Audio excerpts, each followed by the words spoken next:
tafsir. Jadi topik kita atau materi kita pada hari ini adalah yang terpampang pada slide berikut ini. Baik anak-anakku sekalian, sebelum kita masuk pada materi kita harus mengetahui dulu tentang tujuan pembelajaran kita pada hari ini. Adapun tujuan pembelajaran kita pada hari ini, yang pertama adalah peserta didik dapat menjelaskan pengertian tafsir. Yang kedua, peserta didik dapat menjelaskan pengertian takwil. Yang ketiga, peserta didik dapat menjelaskan pengertian terjemah Al-Quran. Dan yang keempat adalah peserta didik dapat menjelaskan pengertian ilmu tafsir. Ini adalah tujuan pembelajaran. Berikutnya, mari kita masuk pada materi kita yang pertama adalah yakni pengertian tafsir. Kepada anak-anakku sekalian, silakan disimak ya baik-baik supaya bisa lebih memahami tentang pengertian tafsir. Nah, pengertian tafsir secara bahasa menurut Az-Zarkashi dalam kitab Al-Burhan fi Ulumul Quran berasal dari kata fassara yufassiru tafsira yang mengandung daripada makna al-idahu wal bayan yang artinya di situ adalah penjelasan. Kemudian al-kashfu atau yang disebut di situ adalah pengungkapan, dan kashful maradi adil lafzil mushkil, yakni yang berarti menjabarkan kata yang samar, menyikap sesuatu yang tertutup atau menyikap maksud suatu lafal yang sulit dipahami. Nah, ini adalah pengertian tafsir secara bahasa atau etimologi. Nah, dalam Al-Quran sendiri menyebut kata tafsir sebanyak 1 kali. Di sini ada ayat Al-Quran, ini surah Al-Furqan ayat 33. A'udzu billahi minasyaitonir rajim. Bismillahirrahmanirrahim. Wala ya'tunaka bimatsalin illa ji'naka bil haqqi wa ahsana tafsira. Yang artinya, tidaklah orang-orang kafir itu datang kepadamu membawa sesuatu yang ganjil, melainkan kami datangkan sesuatu yang benar dan yang paling baik penjelasannya. Nah, ini ada dalam Al-Quran surah Al-Furqan ayat 33. Di situ ada dijelaskan yaitu dengan kalimat tafsira ya, berupa penjelasan. Nah, sedangkan secara istilah ya atau terminologi, para ulama mempunyai pandangan yang berbeda sebagai berikut.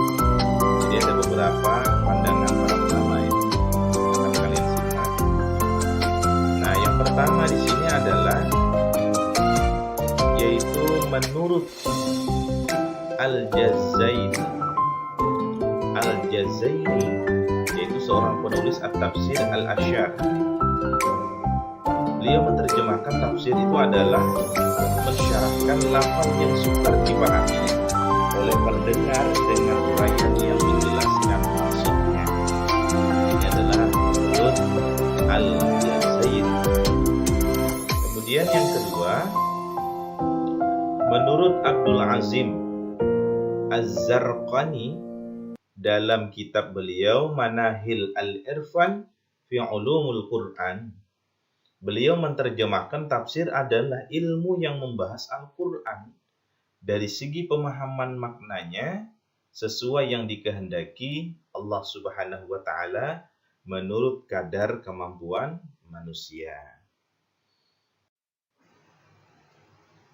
Nah, yang ketiga ini adalah menurut dalam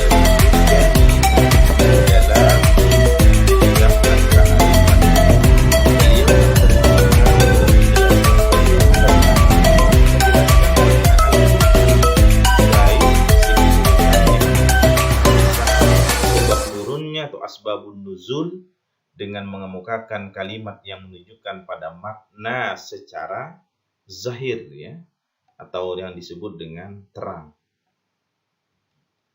Nah, kemudian yang keempat, menurut Az-Zarkashi, tafsir adalah, nah di sini bisa kalian lihat ya, menurut beliau mengatakan adalah ilmun yufhamu bihi kitabullah al-munazzalu ala Muhammadin sallallahu alaihi wasallam wa bayanu muradihi wastikhraju ahkamihi wa hikamihi. Apa maksudnya? Nah, maksudnya di sini adalah ilmu untuk memahami kitab Allah yang diturunkan kepada Nabi Muhammad sallallahu alaihi wasallam dengan menjelaskan makna-maknanya, mengeluarkan atau menggali hukum-hukum dan hikmah-hikmahnya.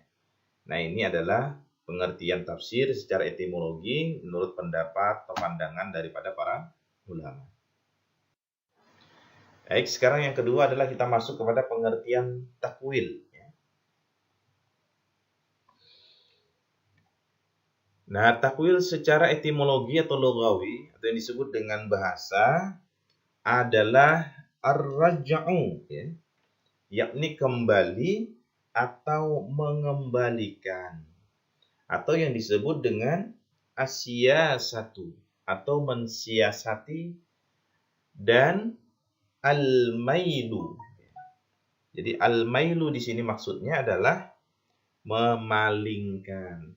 Maka secara istilah takwil mempunyai beberapa definisi, di antaranya adalah, nah ini salah satu definisi daripada secara istilah tentang takwil, yakni di situ disebutkan adalah at-ta'wilu huwa sarful lafzi am ma'nahu az-zahiri ila ma'nan yahtamiluhu idza kana lil muhtamalil alladhi yarahu muwafiqan lil kitabi was sunnati. Nah, apa maksudnya? Pengertian menurut istilah di sini yakni adalah takwil ialah memalingkan lafal dari maknanya yang zahir kepada makna lain yang juga dipunyai lafal itu jika makna lain yang dilihat sesuai dengan Al-Quran dan As-Sunnah. Nah, ini adalah secara istilah ya. Nah, ada juga pendapat lain yang mengatakan bahwa takwil itu adalah tarji'u syai'in ila ghayatihi ay bayanu ma yuradu minhu, yang artinya mengembalikan sesuatu pada maksud yang sebenarnya, yakni menjelaskan apa yang dimaksud dari sesuatu. Nah, dari dua pengertian di atas, ya, maka kita dapat menyimpulkan bahwa yang dimaksud dengan mentakwilkan Al-Quran adalah memalingkan kata atau kalimat yang ada di dalam Al-Quran dari makna yang zahir atau yang tersurat kepada makna batin atau yang tersirat. Karena makna batin itu lebih sesuai dengan jiwa ajaran Al-Quran dan Sunnah Rasulullah Sallallahu Alaihi Wasallam. Nah, selanjutnya adalah pengertian terjemah. Nah, terjemah di sini secara bahasa adalah menyalin ya. Jadi secara bahasa artinya menyalin atau memindahkan dari suatu bahasa ke dalam bahasa lain atau mengalih bahasakan. Jadi substansi terjemah adalah memindahkan bahasa pokok kepada bahasa sasaran dengan tidak merubah semua kandungan makna dan maksud daripada awalnya. Nah, terjemahan Al-Quran ini ada dua macam ya, yakni terjemah harfiah atau secara lafziyah. Kemudian yang kedua, terjemah tafsiriyah atau yang disebut dengan maknawiyah. Nah, di sini ada beberapa hal yang perlu diperhatikan dalam menerjemahkan atau menerjemahkan adalah, ini syaratnya ya. Yang pertama, penerjemah harus benar-benar mengetahui dan menghayati kedudukan dan aspek-aspek dari kedua bahasa, yaitu bahasa asal dan bahasa terjemah. Kemudian yang kedua, penerjemah harus mengetahui pola kalimat dan ciri khas kedua bahasa. Yang ketiga, bahasa terjemah harus memenuhi semua makna dan maksud yang ada pada bahasa asal. Dan yang keempat, bahasa asal tidak boleh melekat pada bahasa terjemah lagi. Nah, ini adalah pengertian terjemah, pembagian terjemah, dan juga syarat atau beberapa hal yang perlu diperhatikan dalam menerjemahkan. Nah, sekarang yang keempat, di sini adalah pengertian daripada ilmu tafsir. Nah, ilmu tafsir ini juga merupakan daripada salah satu cabang dari ulumul Quran. Baik, kita lihat pengertian daripada ilmu tafsir.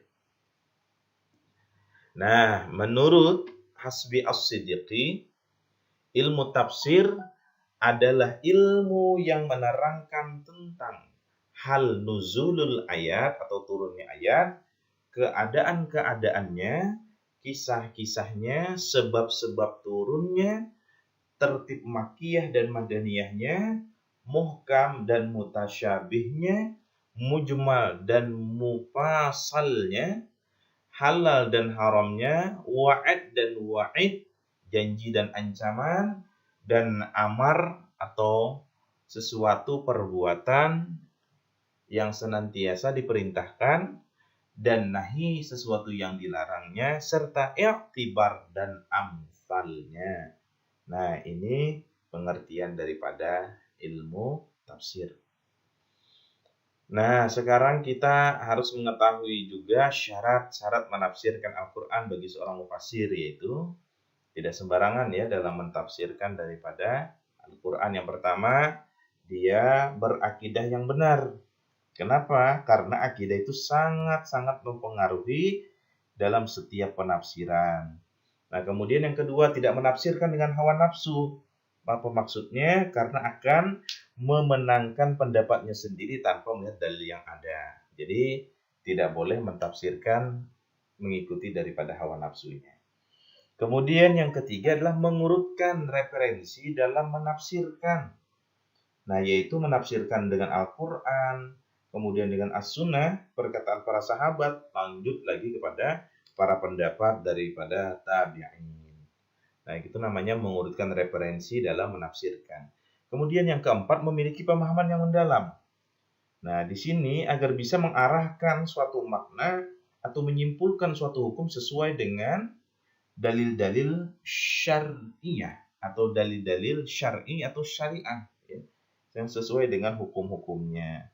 Nah, kemudian yang kelima atau yang terakhir di sini adalah memahami pokok-pokok ilmu yang ada hubungannya dengan Al-Quran, seperti ilmu nahwu atau yang disebut dengan ilmu gramatikal bahasa Arab ya.